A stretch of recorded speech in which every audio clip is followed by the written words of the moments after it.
자, 지금 지정학적 위기 때문에 다들 걱정이 많으시죠? 특히 한국자동차 주식 가진 분들은 이거 어떻게 해야 하나 고민이 깊어지실 텐데요. 오늘 이 시간에는요, 이 위기가 정말 위험 신호일지 아니면 오히려 저점 매수의 기회가 될 수 있을지 한번 제대로 파헤쳐 보겠습니다. 전쟁이다, 인플레이션이다. 정말 악재는 다 나온 것 같아요. 시장 분위기도 꽁꽁 얼어붙었고요. 자, 이런 상황에서 우리는 뭘 봐야 할까요? 이게 진짜 조심해서 피해야 할 함정일까요? 아니면 남들이 두려워할 때 잡을 수 있는 절호의 기회일까요? 지금부터 그 속을 한번 들여다보겠습니다. 네, 그럼 제일 먼저 시장이 뭘 가장 걱정하는지부터 짚어봐야겠죠. 바로 지정학적 리스크, 그러니까 전쟁 같은 문제들이 어떻게 기업의 비용 부담으로 이어지는가 하는 점입니다. 이걸 비용 도미노라고 부르는데요. 하나가 넘어지면 줄줄이 넘어지는 바로 그 그림입니다. 자, 근데 여기서 정말 재미있는 포인트가 하나 있습니다. 바로 시간차라는 건데요. 유가가 지금 당장 올랐다고 해서 완성차 업체 실적에 바로 반영되는 게 아니에요. 보세요. 유가가 오르면 그 영향이 먼저 2분기에 타이어 회사로 가고요. 그 다음 3분기에 다른 부품사들, 그리고 맨 마지막 4분기가 되어서야 우리 완성차 업체들의 원가 영향을 미칩니다. 바로 이 시간적인 여유가 우리에게 전략을 짤 시간을 벌어주는 거죠. 그럼 자동차 한 대 만드는데 도대체 뭐가 얼마나 들어가는지 한번 볼까요? 원재료만 놓고 보면요.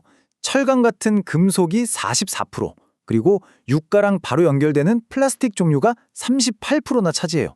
와, 어마어마하죠? 그러니까 자동차를 괜히 달리는 원자재 덩어리라고 부르는 게 아니라는 거죠.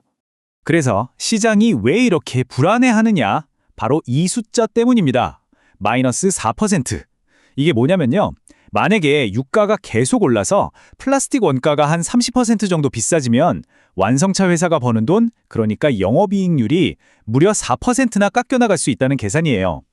지금 시장의 공포는 바로 이 단순하고도 무서운 숫자에서 시작되는 겁니다. 자, 그런데 이야기가 이렇게 우울하게만 끝나면 안 되겠죠?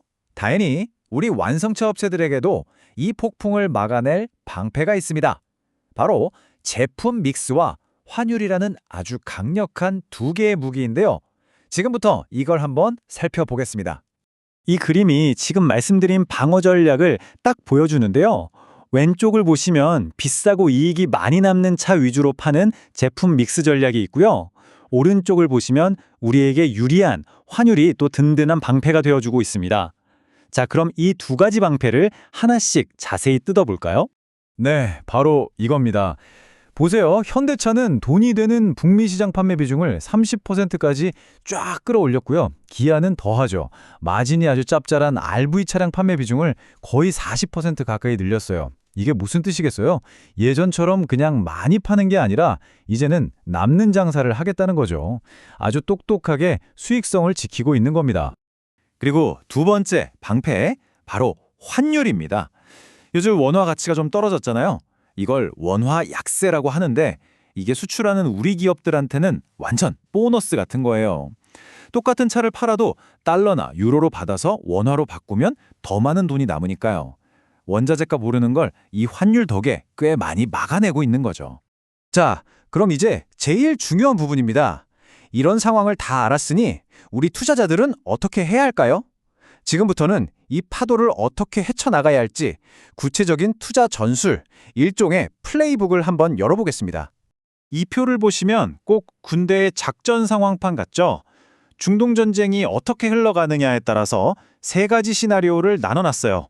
상황이 서서히 좋아질 때, 갑자기 확 해결될 때, 그리고 지금처럼 애매한 상황이 길어질 때, 각 시나리오별로 어떤 업종에 투자하고 어떤 전략을 써야 하는지 딱 정리해둔 겁니다. 그런데 말이죠. 이 복잡한 시나리오들 속에서도 절대 변하지 않는 딱 한 가지 결론이 있습니다. 바로 이 문장이에요. 어떤 시나리오가 펼쳐지든 현대차와 기아 같은 완성차가 무조건 1순위다. 와, 정말 강력한 메시지죠? 단기적인 변수에 흔들리지 말고 핵심을 보라는 뜻입니다. 자, 지금까지는 어떻게 위기를 방어할 것인가에 대해 이야기했잖아요. 그럼 이제부터는 공격에 나설 차례입니다. 지금 시장이 눈앞에 폭풍에 가려서 미처 보지 못하고 있는 더 큰 가치가 있거든요. 과연 이 폭풍 너머에는 무엇이 우리를 기다리고 있을까요? 바로 이 그림이 투자자들이 풀어야 할 최종 방정식입니다.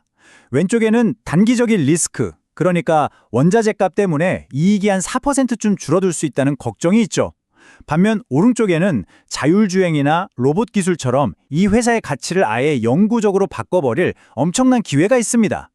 여러분은 이 둘 중에 무엇에 더 무게를 두시겠습니까? 그럼 그 엄청난 기회라는 게 구체적으로 뭘까요? 바로 이런 것들입니다. 엔비디아나 구글 같은 빅테크 기업들과의 자율주행 기술 협력, 또 로봇이나 AI 데이터 센터에 대한 과감한 투자, 그리고 정부의 든든한 정책 지원까지. 이 모든 게 합쳐지면요, 자동차 회사는 더 이상 그냥 굴러가는 쇳덩이를 만드는 곳이 아니게 됩니다. 현실 세계를 움직이는 인공지능, 이른바 피지컬 AI 기술을 가진 첨단 기술 기업으로 완전히 다시 태어나는 거죠. 그리고 바로 그 가치를 숫자로 보여주는 게 이겁니다.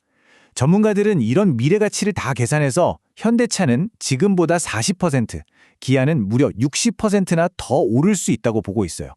우리가 처음에 얘기했던 저점 매수가 그냥 막연한 기대가 아니라 이렇게 구체적인 숫자로 증명되고 있는 셈입니다. 자, 결국 선택은 이 질문 하나로 모아집니다. 여러분은 눈앞의 단기적인 공포에 베팅하시겠습니까? 아니면 그 공포 너머에 있는 장기적인 혁신에 투자하시겠습니까?